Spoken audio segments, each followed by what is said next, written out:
सारी जिंदगी वितर की नमाज गलत अदा करते आ रहे थे हम।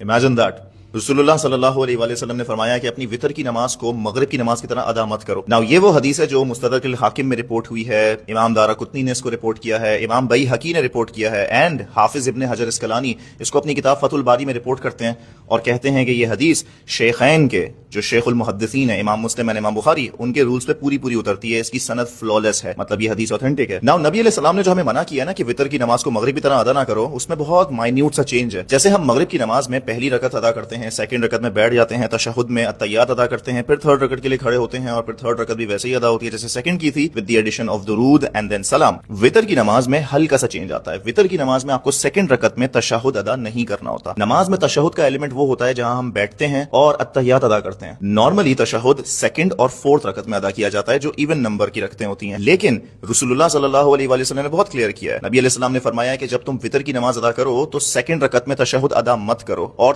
थर्ड रकत में डायरेक्टली खड़े होने के बाद तशहुद अदा करो, दुरूद पढ़ो, दुआ करो एंड मूव ऑन। थर्ड रकत में एक और एडिशन ये भी होता है कि कुनूत नाज़िला पढ़नी होती है। नाउ सब कॉन्टिनेंट में ये कल्चर है कि कुनूत नाज़िला की जगह दुआए कुनूत पढ़ी जाती है। दुआए कुनूत इज अल्लाहुम्मा इन्ना नस्तईनुका व नस्तगफिरुका एंड कुनूत नाज़िला इज अल्लाहुम्मा हदीनी फीमा हदैत। ये दो डिफरेंट दुआएं हैं। बचपन से हमें बताया जा रहा है कि सेकंड रकत में बैठना है, अत्तहियात पढ़ना है, फिर थर्ड रकत में खड़े होना है और फिर थर्ड रकत में रुकू में जाने से पहले दुआए कुनूत पढ़नी है। लेकिन नबी अलैहि सलाम की सुन्नत थी कि वो कुनूत नाज़िला पढ़ा करते थे। नबी अलैहि सलाम की सुन्नत थी कि वो सेकंड रकत में बैठते नहीं थे, थर्ड में डायरेक्टली खड़े हो जाया करते थे ताकि मगरिब से अपनी वितर को डिफरेंशिएट कर लें। इनफैक्ट नबी अलैहि सलाम की सुन्नत तो ये भी थी कि वो दो रकतें वितर की अदा किया करते थे, सलाम फेरते थे और उसके बाद एक सिंगल रकत अदा किया करते थे, बिकॉज वितर लिटरली मींस ऑड। लेकिन हमें तो सारी जिंदगी बताया ही यही तरीका गया था। अगर हमने गलत नमाज पढ़ी है तो इसमें हमारा क्या फॉल्ट? हमारा फॉल्ट ये है कि हम नेग्लिजेंट थे, हमने इल्म हासिल नहीं किया। नबी अलैहि सलाम ने हम पर इल्म हासिल करना फर्ज रखा था, हर मर्द और औरत पर फर्ज किया था। सो इससे पहले अगर हम गलत नमाज पढ़ रहे थे तो हमारी नेग्लिजेंस थी। अल्लाह मेहरबान है, रहीम है, अल गफ्फार है, अल गफूर है, माफी मांगे माफ करेगा। लेकिन सही तरीका जान लेने के बाद भी अगर आप वितर की नमाज गलत तरीके से, खिलाफ सुन्नत तरीके से अदा करते हैं तो ये नेग्लिजेंस नहीं है, ये इग्नोरेंस है।